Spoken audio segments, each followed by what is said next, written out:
Assalamu alaikum everyone. Welcome back to my channel Tina's Vlogs in UK. আশা করি যে যেখান থেকে আমার ভিডিওটি দেখতেছেন আপনারা সবাই ভালো আছেন, সুস্থ আছেন। আলহামদুলিল্লাহ আমরাও ভালো আছি।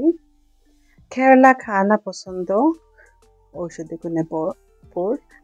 আলহামদুলিল্লাহ এবছর কয়েকটি কেরালা গাছ হয়েছে আমার গ্রিন হাউসের মধ্যে।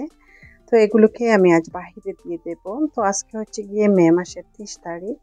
আপনারা যদিও কয়েকদিন পর আমার ভিডিওগুলো পাবেন, কিন্তু আমি মে মাসের 29-30 তারিখে অনেকগুলো গাছ বাহিরে রোপণ করেছি। যদিও আবহাওয়ার অবস্থা তেমন ভালো ছিল না, আর বাহিরে রোপণ করার পর কিন্তু অনেক পস্তেছি যে গাছগুলো নষ্ট হয়ে যায় কিনা, কারণ খুবই ঠান্ডা পড়ে গেছিল রাতে আর খুবই বৃষ্টিও হচ্ছিল। তো যাই হোক, যখন ভিডিওগুলো দেখবেন হয়তো বা আবহাওয়ার অবস্থা একটু ভালো হবে। তো এই গাছগুলো আমি কোথায় রোপণ করবো ভেবে পাচ্ছিলাম না। ফাইনালি আমি এই জায়গাটাই সিলেক্ট করলাম রোপণ করার জন্য। তো এখানে আমার হাজব্যান্ড নেট দিয়ে দিচ্ছেন আমাদের ফেন্সের উপরে। তো ওইগুলো ওইখানেই বেড়ে উঠবে, আর তারপর যখন উপরে উঠবে আমি ট্রাই করবো একটু মাছা দেওয়ার জন্য যদি পারি। ওইটা আমার গার্ডেনের বাহিরের জায়গাটা। তো এখানে আমি আমার কেরালা গাছগুলো রোপণ করে নেব। কেরালা গাছগুলো খুবই ভালো করেছে এই বছর, সোফার খুবই গ্রিন, খুবই সতেজ গাছগুলো।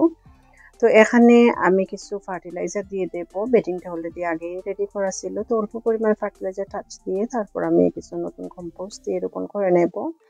তো ফার্টিলাইজারের মধ্যে আমি দিয়েছিলাম ফিশ ব্লাড বোন, কিছু এপসম সল্ট, কিছু চিকেন ম্যানু প্যালেটস, আর কিছু অল পারপাস প্লান্ট ফুড, যেগুলো আমি সবসময় আমার প্রতিটা গাছে দেওয়ার চেষ্টা করি।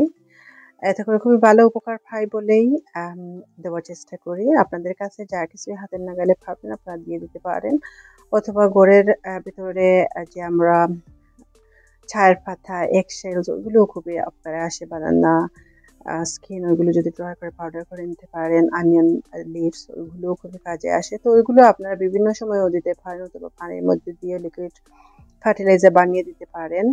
এগুলো কিন্তু গাছের জন্য বাজার থেকে কিনে নিয়ে আসা ফার্টিলাইজার মতোই কাজ করে।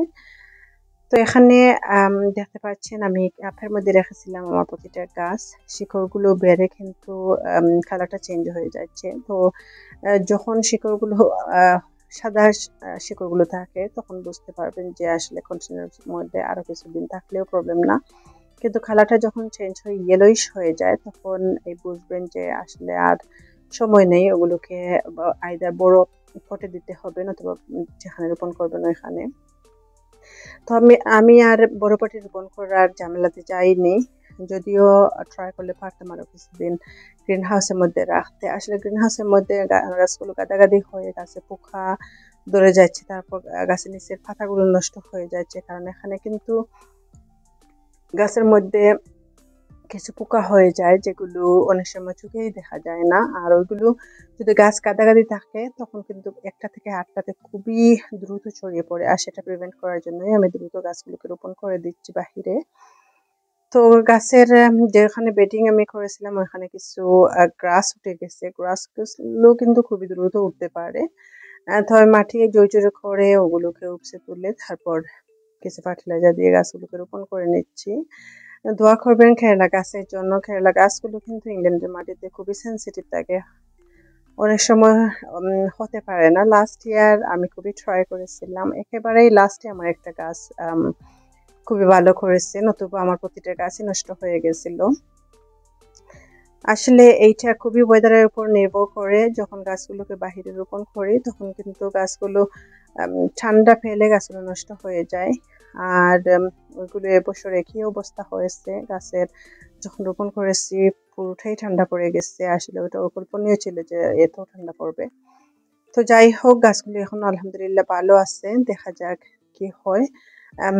আমি যদিও অনেক অপেক্ষা করে গাছগুলোকে রোপণ করেছি এই বছর। আমি যখন মে মাসের মধ্যখানে খুবই গরম পড়েছিল তখন রোপণ করিনি।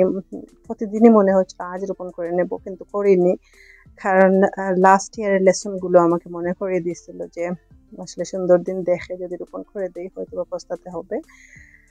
তবুও ওই গাছগুলো রোপণ করার কয়েকদিন পরও তেমনই ঠান্ডা থেকেছে।